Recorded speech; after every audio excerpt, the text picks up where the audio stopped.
I'll tell you one thing I did learn about is that if there was a Jesus, and it sounds like there was somebody like a Jesus, I think that he was a pretty cool guy.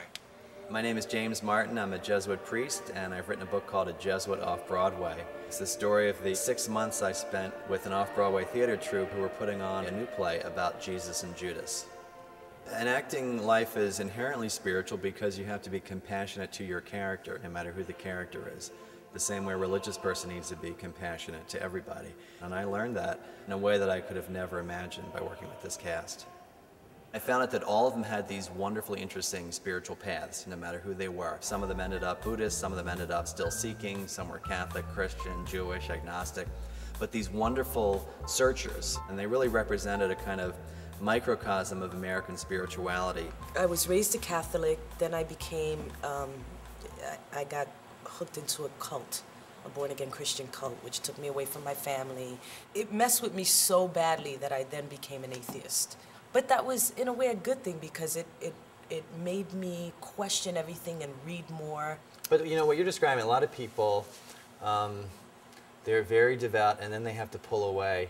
Yeah. Then they have to kind of reappropriate their faith again as an adult. That's what I find a lot of times. I think a lot of people would feel frightened or embarrassed to ask a priest certain questions, and they didn't because they had to prepare for their roles.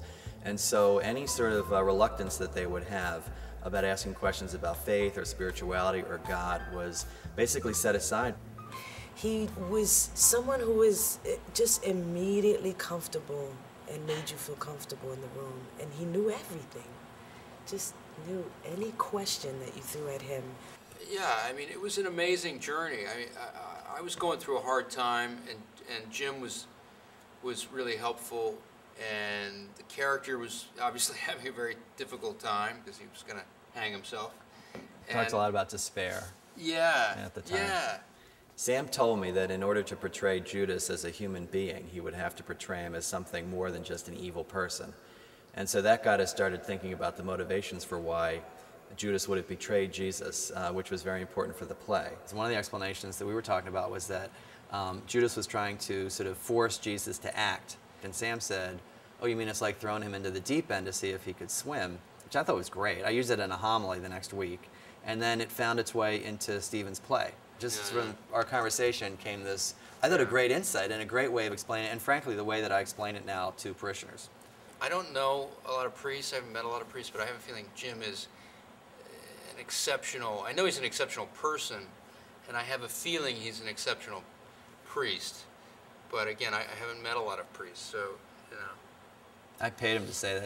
Isn't he good at reading those lines? Thank you for reading those lines. One thing I didn't expect was how fun it would be. These were great people. They were very affectionate and open and intelligent and free-spirited. You know, in the church sometimes you don't get an opportunity to work with people who are that open-minded and free-spirited and fun and funny.